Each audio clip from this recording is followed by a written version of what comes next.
Lello Casessa continua l'impegno delle tradizioni popolari con questa manifestazione dedicata al santo che oggi avete voluto fare quest'anno nella sede, diciamo, della vostra fondazione legata al ricordo di tuo padre. Sì, sì, sì, diciamo, ho preferito farla qui perché mi piaceva essere più vicino al santuario e comunque dentro l'officina delle tradizioni che abbiamo inaugurato poco tempo fa. Ed è un'iniziativa che nasce così spontaneamente da questo comitato che insieme abbiamo costituito, più di 40 soggetti tra politici, scrittori, giurgintani che amano la tradizione della festa di San Calogero, per ricordare, raccontare, rilanciare questa storia antica che si chiama San Calò. Una storia che parte tantissimi anni fa. Io sono, diciamo, erede di una terza, quarta generazione come famiglia, però ci piace tramandarla per tentare di trasmettere alle nuove generazioni l'importanza della storia verso questo santo, un santo miracoloso, un santo che va amato, va apprezzato, la cui manifestazione probabilmente va ritoccata, va migliorata.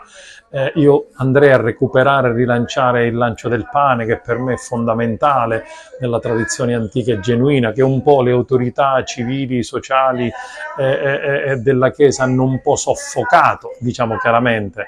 Sarebbe una delle cose più belle e più genuine che questa festa possa esprimere. Quindi questa sera abbiamo voluto, con Lillo Sodano, Tom Sinatra ed Elio Di Bella, raccontare nel migliore dei modi la storia del santo, legandolo alle tradizioni più antiche. Sindaco, lei ha voluto partecipare a questa iniziativa su San Calogero, dando la sua testimonianza anche di un momento bello che fu la sua sindacatura, con alcuni esempi che allora fece. Sì, la prima ordinanza del 1994 era l'ordinanza che imponeva il sindaco ad accompagnare San Calò dalla punta del viale, sbagliando anche questo, quindi dall'inizio del viale fino alla salita Coniglio e ritorno, con le gonfalone del comune, fascia tricolore, giunta e vigili urbani.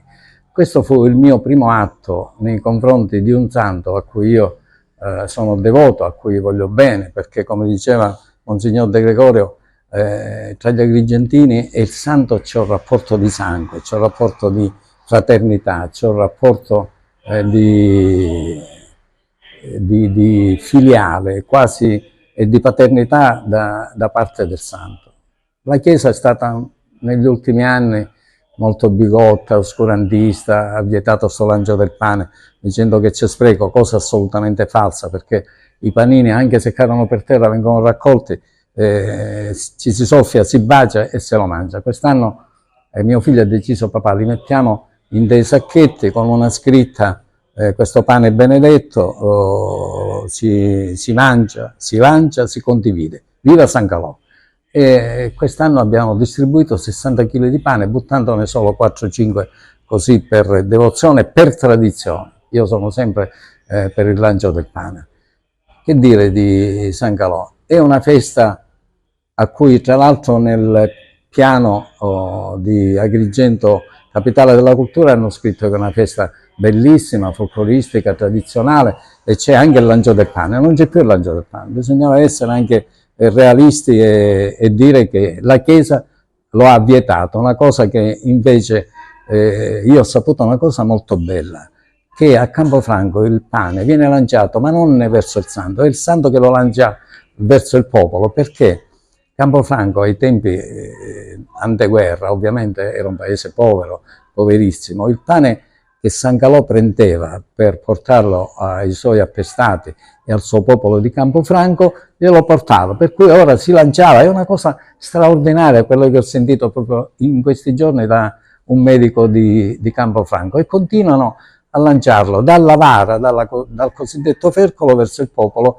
che il popolo lo prende, lo mangia, lo porta a casa. E ha scritto anche una lettera al questore su sì, perché l'anno scorso un questore, che per fortuna è stato trasferito al Viminale, l'anno scorso aveva dato ordini di mettere una ventina di poliziotti antisommossa e far uscire tutta la gente dal sagrato, una cosa, devo dire con mia grande sincerità, e anche con mia responsabilità, una cosa vergognosa, proprio vergognosa, perché sostanzialmente la polizia aveva bloccata quella che era la tradizione di questo abbraccio del popolo che c'è appena esce il santo.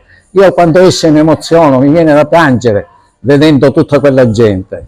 E il questore, un questore che per fortuna non c'è più in nessuna parte d'Italia, è stato finalmente trasferito. Non bastava la Chiesa, ma anche la polizia. Oggi c'è un questore, invece gli ho fatto una lettera, hanno allentato quelle che erano le restrizioni dell'anno scorso in maniera intelligente, la gente si è avvicinata al santo senza problemi, baciandolo, abbracciandolo e pregandolo. In molte parti della Sicilia, dopo la siccità, avviene proprio questo, cioè a dire, come si diceva poco fa, Cambrofranco pure, il getto del pane, gli archi di pane a San Biagio Platane, in molte altre città della Sicilia, dopo la siccità, cosa succede?